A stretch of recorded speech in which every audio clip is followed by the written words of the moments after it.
Olá, pessoal! Bom, como eu estou com as minhas leituras atrasadas, eu resolvi separar esse final de semana, né? Porque hoje é sábado, dia 17 de setembro, agora são 7h29 da noite. E como eu estou precisando avançar aqui nas minhas leituras, porque ao longo da semana as coisas estão bem corridas e complicadas por aqui, resolvi parar e separar esse momento para me dedicar à leitura. Eu vou ler o máximo que eu conseguir nesse final de semana e aí eu vou compartilhando com vocês ao longo desse vídeo, desse vlog. Eu separei para ler Jude o Obscuro. Eu vou começar a terceira parte. Também quero avançar aqui na leitura, na releitura, né, de Crime e Castigo. Eu estou no capítulo 2 da segunda parte. Eu estou aqui na página 114. Bom, eu vou começar, na verdade eu comecei a ler o prefácio do Senhor dos Anéis, mas a história em si eu ainda não comecei, A Sociedade do Anel. Então eu vou ler essas partes iniciais, né, o prefácio, o que tiver aqui de introdução. Também quero avançar na leitura dos 12 Césares. Como esse aqui é um livro de não ficção, então a leitura é mais atenta, eu gosto de fazer anotações. Se bem que nas outras também, né? Mas enfim, então vamos avançar nessa leitura. Mas tem mais. O que acontece? Eu comprei alguns livros, geralmente quando tem promoção na Amazon, em e-book, eu compro alguns livros. Eu estou com alguns livros parados. Além disso, eu também assino o Kindle Unlimited. Tem um aqui que está no Kindle Unlimited, que eu também tenho muito interesse em ler, em conhecer esse escritor, que até então eu não li nada dele, que é O Avarento, do Molière. Como eu estou querendo ler esses meus livros que estão parados aqui no meu Kindle, tanto os que eu comprei como também do Kindle Unlimited, então vou aproveitar essa oportunidade para poder começar com essa obra que falam que é espetacular. Temos aqui O Avarento. Parece ser muito interessante, deve ser divertido, engraçado, vamos ver. Bom, então é isso, pessoal. Essas são as minhas leituras que estão em andamento. Realmente a semana ela foi muito corrida, muito difícil. Eu li pouco e agora sim vou aproveitar esse final de semana para poder me dedicar mais a essas leituras e eu vou compartilhando com vocês e a gente conversa nas próximas atualizações. Então, até mais!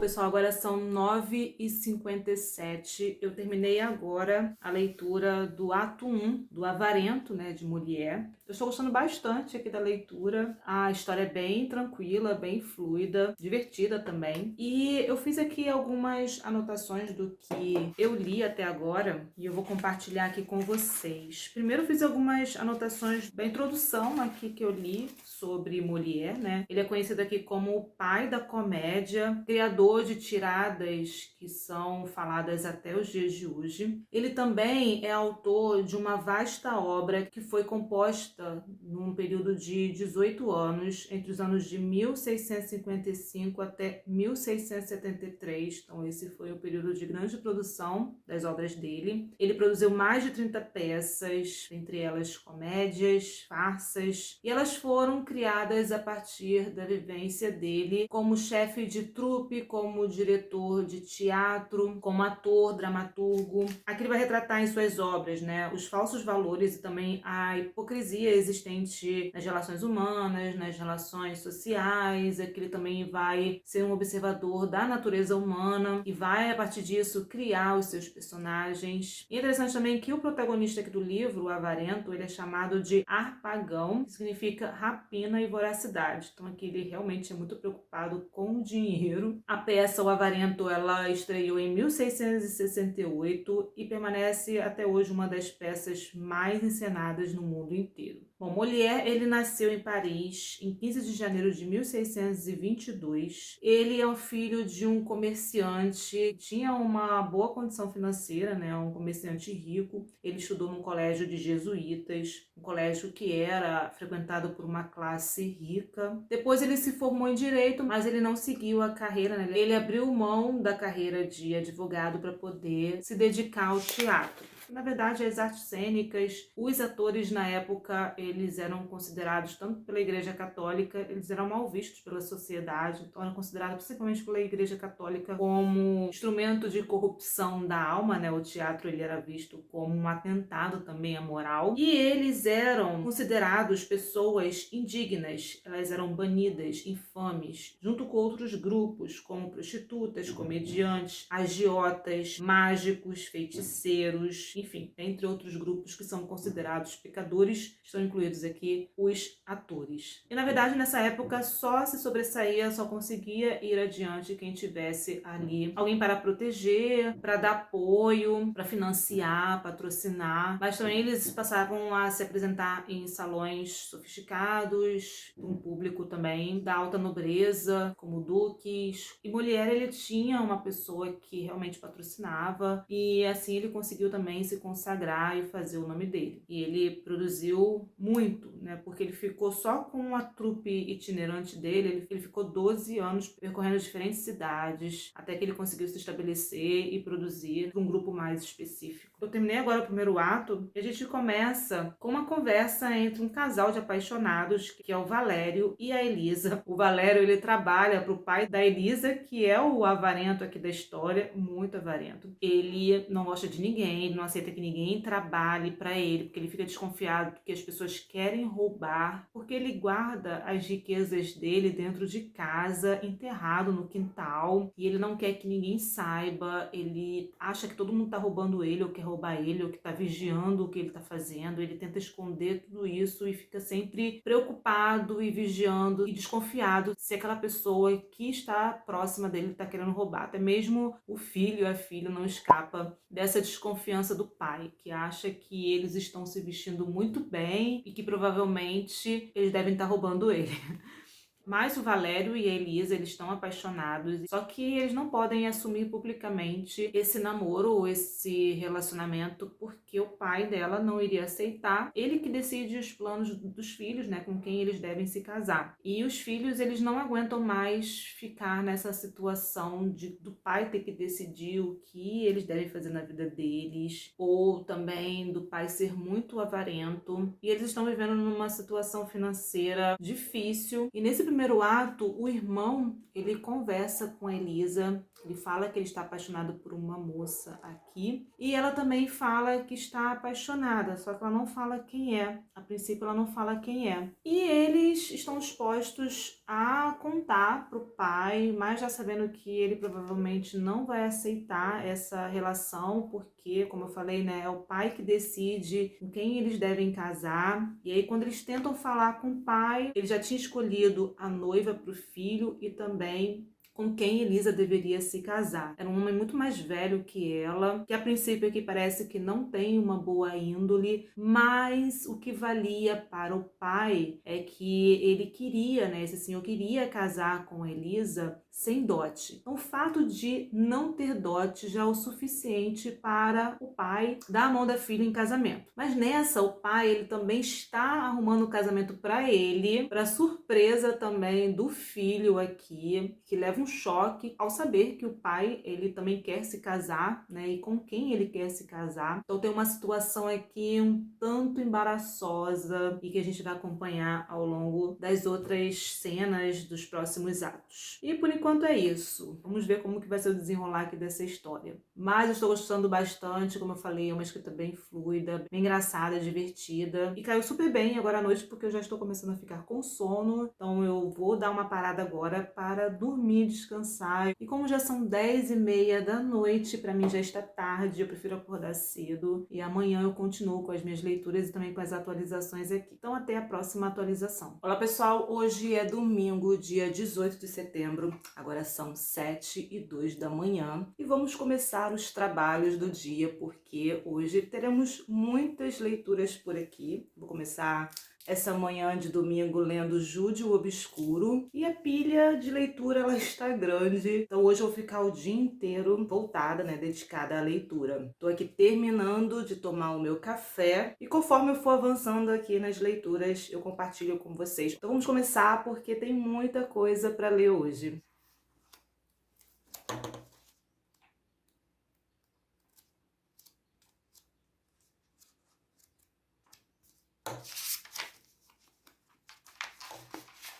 Bom, Pessoal, agora são 8h57 e eu li a parte 3 até o capítulo 7. Eu comecei na página 127, que é o começo da terceira parte, e li agora até a página 162. Só que agora eu vou fazer uma pausa nessa leitura e vou pegar um outro livro. Então depois eu volto aqui para o Jude, que eu estou gostando bastante dessa leitura. Eu volto também para poder fazer as minhas considerações, falar um pouco do que eu estou achando, um pouco do livro, mas já adianto que é uma leitura espetacular. Mas agora eu quero pegar um outro livro para ler, então estou pensando em começar A Sociedade do Anel ou ler Crime e Castigo. Vou começar aqui A Sociedade do Anel.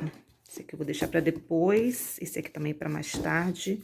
Vou começar aqui a leitura de Tolkien. E é isso, vamos para a próxima leitura. Olá, pessoal, agora são 7h35 da noite e só agora é que eu estou conseguindo voltar aqui para conversar com vocês. Por isso eu vou prolongar esse vlog de leitura até segunda-feira, 8 horas da noite. Bom, o que eu consegui ler neste domingo?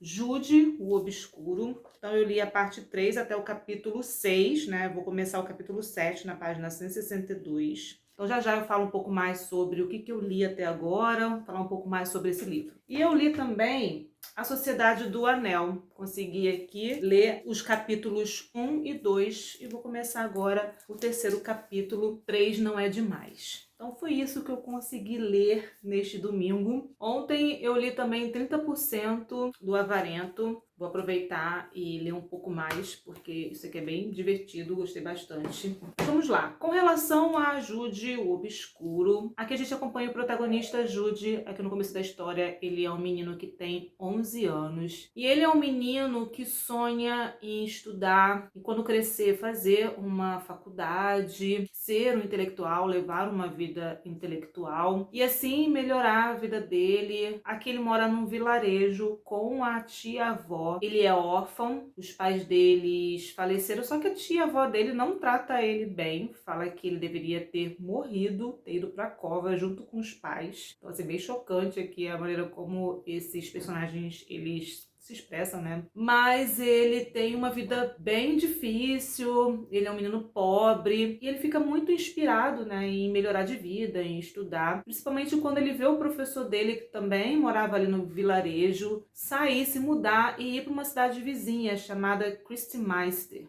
E essa cidade ela é conhecida como uma cidade da luz, que brotam árvores do conhecimento. Então ele cresce com esse intuito, com esse sonho de ir para essa cidade e também se formar. E aí ele por si só começa a estudar, ele pega alguns livros, começa a ler livros clássicos, lê Homero, Heródoto, Ésquilo, Sófocles, Aristófanes, Eurípides, Platão, Aristóteles, Lucrécio, Sêneca, dentre outros. Então ele lê bastante, só que tudo isso fica muito no campo das ideias, do desejo, ele imagina como que vai ser o futuro dele. Além disso, o contexto aqui histórico é a era vitoriana, em que você tinha também divisões de classes e era muito difícil a pessoa, praticamente impossível a pessoa ter a oportunidade de melhorar de vida, de crescer e mudar ali a sua posição social. Ele idealiza um futuro para ele, só que quando ele vai para essa cidade, ele se depara com a realidade, se depara com as dificuldades e ele sofre desilusões. E ele vai ao longo da trajetória de sua vida se deparando com esses obstáculos e a gente acompanha as dificuldades que ele vai encontrando pelo caminho e se deparando com uma realidade muito cruel, que é bem triste aqui de acompanhar. E chegando em Christmeister, ele vai, como eu falei, se deparar com essas dificuldades até o momento em que ele vai ser recusado a ingressar na universidade, né? Ele recebe uma carta dizendo que ele deveria ficar ali no meio dele mesmo, porque ele iria ganhar mais. Como se aquele espaço ali não fosse para ele. Bem revoltante, triste ler isso aqui. Mas ele sofre essa decepção, ele volta para o vilarejo e decide seguir a vida religiosa. E ele vai para uma outra cidade para poder estudar, fazer faculdade de teologia. Bom, mas eu estou nesse momento que ele está nessa cidade chamada Melchester. Mas por enquanto ele conseguiu um emprego como construtor numa igreja e ele está gostando bastante por conta da arquitetura, e aí o livro ele tem essa parte que ele descreve a arquitetura do local. Então ele conseguiu um emprego, ele ganha muito pouco, só dá para pagar o local, né, onde ele está instalado.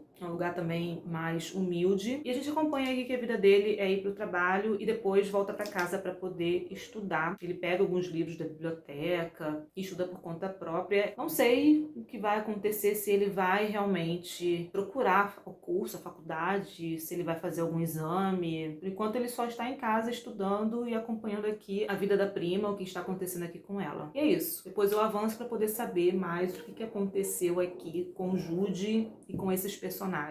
Bom, estou achando uma delícia a leitura do Senhor dos Anéis. Aqui no começo do livro a gente acompanha que o senhor Bilbo Bolseiro de Bolsão, ele anuncia que em breve ele vai comemorar o aniversário dele de 111 anos. E a gente acompanha aqui também que ele tem um primo que mora com ele e é herdeiro dele. Ele convidou o primo para morar com ele porque eles são muito amigos, ele gosta muito dele. Na época que ele convidou o senhor Frodo para morar com ele, Bilbo tinha 99 anos e Frodo estava na vintolescência, tinha seus 20 e poucos anos. E aqui conta também como que os pais do Frodo eles morreram, porque provavelmente ele estava... Existem muitas especulações a respeito da morte dos pais, como por exemplo, que ele estava num barco e aí a esposa jogou ele no rio e ele também acabou puxando a esposa, mas enfim. E os dois, eles fazem aniversário no mesmo dia, 22 de setembro, e nesse dia em que ele anuncia, né, ele está comemorando 111 anos. E o senhor Frodo, ele está completando 33 anos, que é a idade que eles atingem a maioridade. Só que no meio dessa festa de aniversário, né, muito bem preparado, foi um sucesso, e nesse momento ele vai discursar e fazer um anúncio de que ele está indo embora. E ele deixa tudo para Frodo. Enquanto ele está discursando, ele fica manuseando um anel amarelo, tem um poder. Enfim, ele decide ir embora, deixar tudo para Frodo, e Frodo passa a assumir ali o bolsão. E ele também fica com o anel. E num outro momento aqui a gente conhece também o mago Gandalf.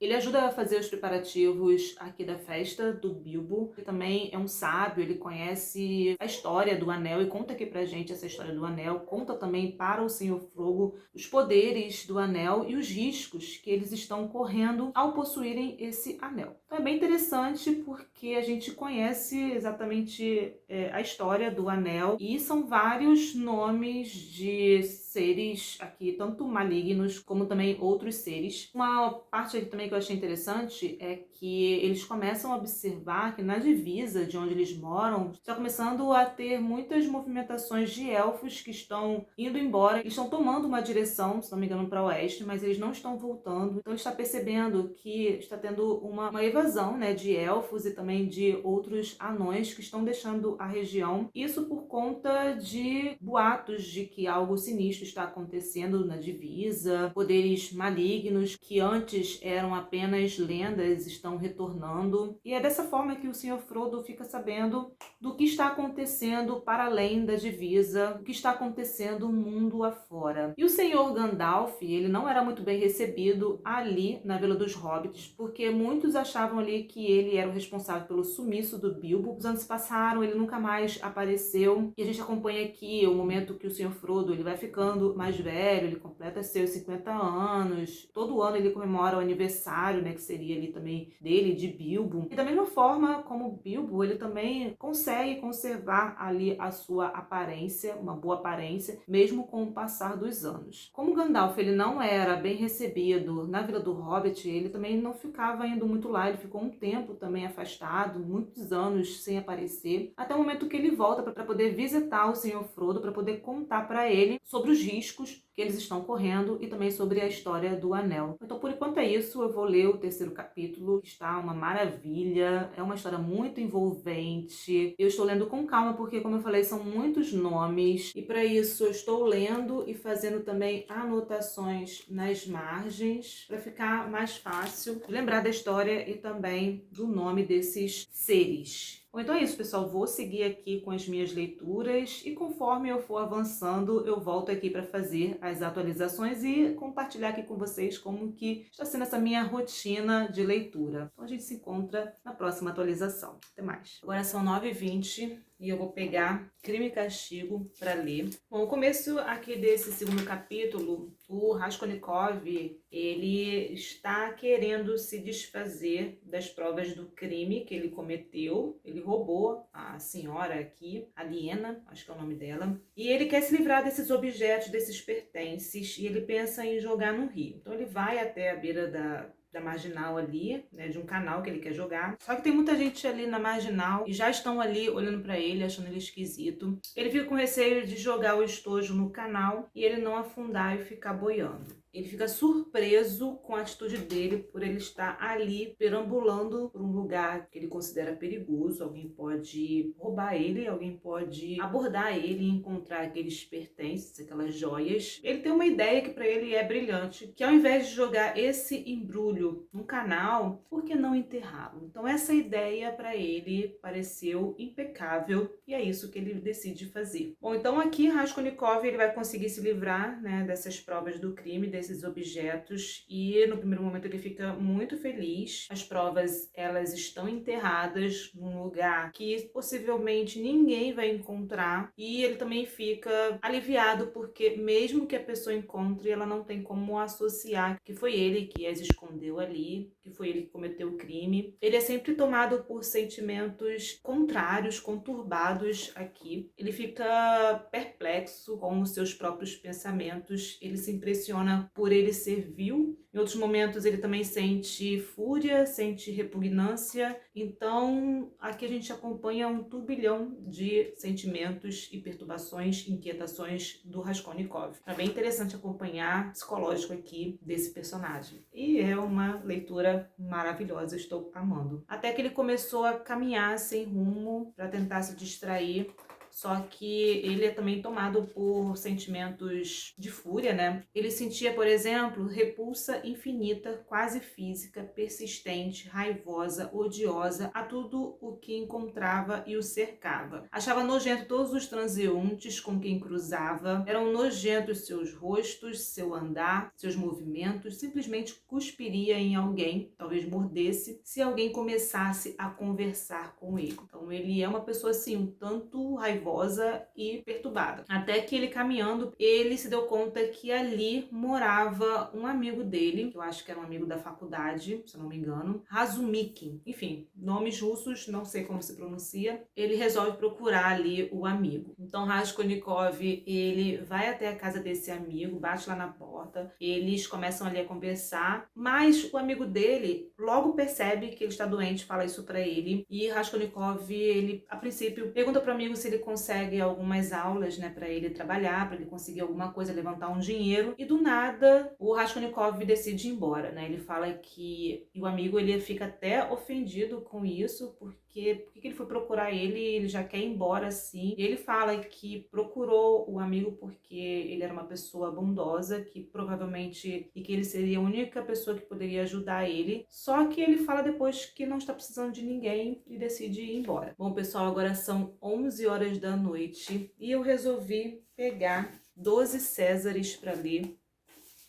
E eu estou numa parte que ela fala sobre o trabalho dos escultores, que eles produziam bustos de mármores, e aqui ela mostra que eles eram usados em palácios, em vilas, em jardins, para também enfeitar salões nobres. À esquerda, o imperador Augusto, e à direita, Dominiciano, que está folheado a ouro. Então eram esculturas que eram usadas para ostentar poder, riqueza. E aqui é interessante também que ela fala que pintores, eles forravam paredes de propriedades ricas com retratos desses imperadores. E aí ela menciona aqui uma que era muito influente, em 1530. Ela mostra aqui, por exemplo, a pintura de Virgílio lendo Eneida para Augusto.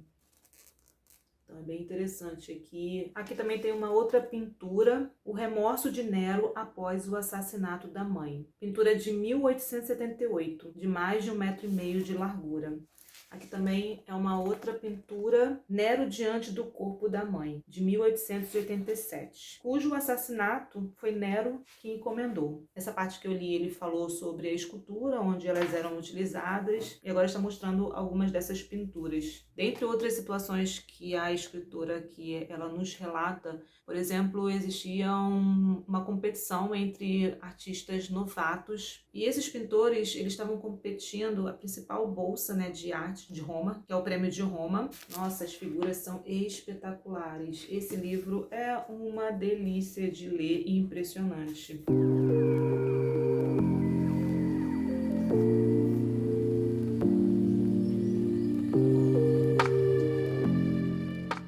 Olá pessoal, mais um dia de leitura. Estou terminando de tomar meu café aqui. E ontem eu finalizei o dia lendo 12 Césares e também Crime e Castigo. Hoje de manhã eu vou dar continuidade a essas duas leituras, para poder avançar mais. Eu li pouco ontem à noite, esses dois livros. Então, hoje de manhã eu vou ficar com essas duas leituras, vou compartilhando aqui com vocês as minhas impressões. Cada vez que eu pego esse livro para ler, é uma história mais interessante que a outra. Aqui nesse livro, ela fala que ela se ocupa de recriações modernas de imperadores romanos, e essas recriações modernas, elas existem já há 600 anos, por volta de 600 anos, e aqui ela vai mostrar os diferentes tipos de representações dessas imagens e como que elas estão inseridas na nossa sociedade até os dias de hoje, através de filmes, charges, cartoons, desenhos animados, pinturas, esculturas. O público moderno, a partir dessas representações, eles vão formando as suas imagens representativas desses imperadores. E ela vai trazendo aqui diferentes casos que são bem interessantes. Ela fala, por exemplo, que aqui alguns pintores, eles se aproveitavam de uma situação para poder dar golpes, para poder falsificar ou de forma fraudulenta. Eles faziam esculturas e diziam que aquela era uma arte antiga, só que ela foi criada bem recentemente para poder vender para colecionadores que tinham muito dinheiro, colecionadores milionários, e eles queriam essa escultura, esse objeto para poder colocar em suas mansões e também para colocar em museus privados. Então é um exemplo que ela traz de associação entre a imagem antiga, de uma arte antiga, que no caso aqui seria muito mais valorizada, e as pessoas aproveitavam esse valor dessa imagem, dessa arte antiga, faziam recriações modernas de esculturas, de pinturas, para poder dar golpe nesses colecionadores. Aqui ela também conta um caso muito interessante sobre essa relação entre a imagem do antigo com a imagem do moderno, que é com relação à mãe de Napoleão Bonaparte, Letícia Bonaparte, conhecida como Madame Mère. Ela encomendou uma escultura com a sua imagem de um artista chamado Antônio Canova, sendo que ele fez a representação da imagem de Agripina. E a Agripina, ela fazia parte da família imperial do século I. Na verdade, existiam duas Agripinas, aqui conhecida como a Agripina mãe e a Agripina filha, sendo que a Agripina mãe, ela era conhecida como uma pessoa virtuosa, enquanto que a Agripina filha, ela era conhecida como uma pessoa vil. A Agripina mãe, ela era neta de Augusto, conhecida também por defender a honra do marido, que foi morto de forma monstruosa pelo imperador Tibério. Depois ela também foi exilada e morta. Além disso, ela é a mãe do imperador Calígula. Enquanto que a Agripina filha, ela é conhecida por ter envenenado o marido dela. Ela é mãe do imperador Nero e também conhecida por ser amante incestuosa do filho. Então, as pessoas ficavam se questionando quais eram as intenções do artista. Primeiro, ele foi acusado de plágio por ter feito exatamente a representação da Agripina e não da mãe do Napoleão, mas os críticos ali na época ficaram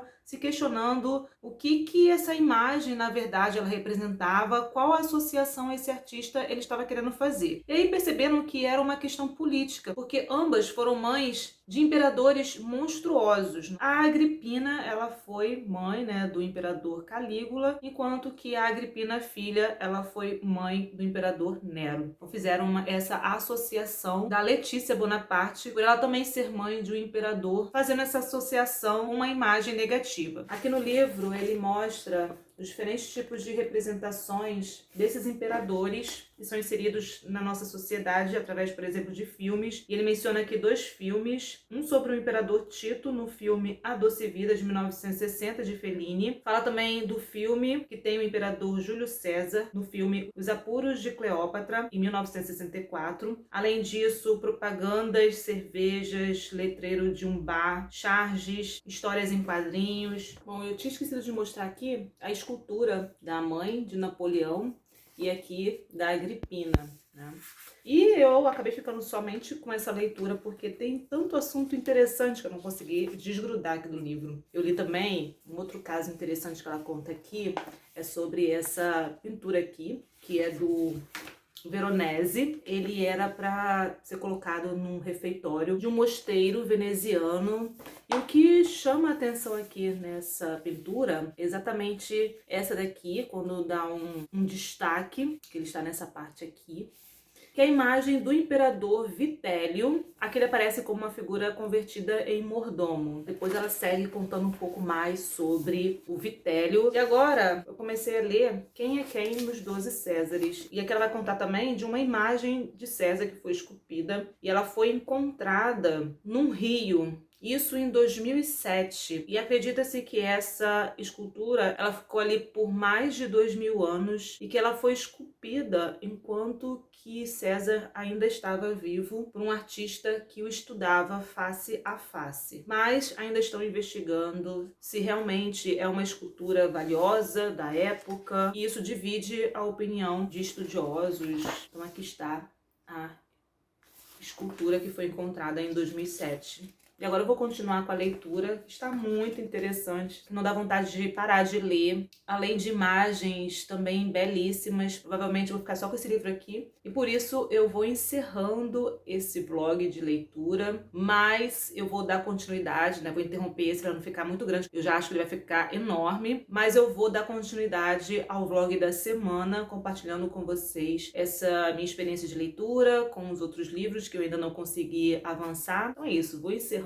esse vlog. Caso você tenha gostado, você gosta de vlogs de leitura, de rotina de leitura, aproveite para deixar o seu like, porque isso ajuda bastante na divulgação do canal. E se você está chegando por aqui agora, aproveite para se inscrever, ativar as notificações para receber dicas de livros, acompanhar aqui o canal. Obrigada pela companhia e a gente se encontra nos próximos vídeos.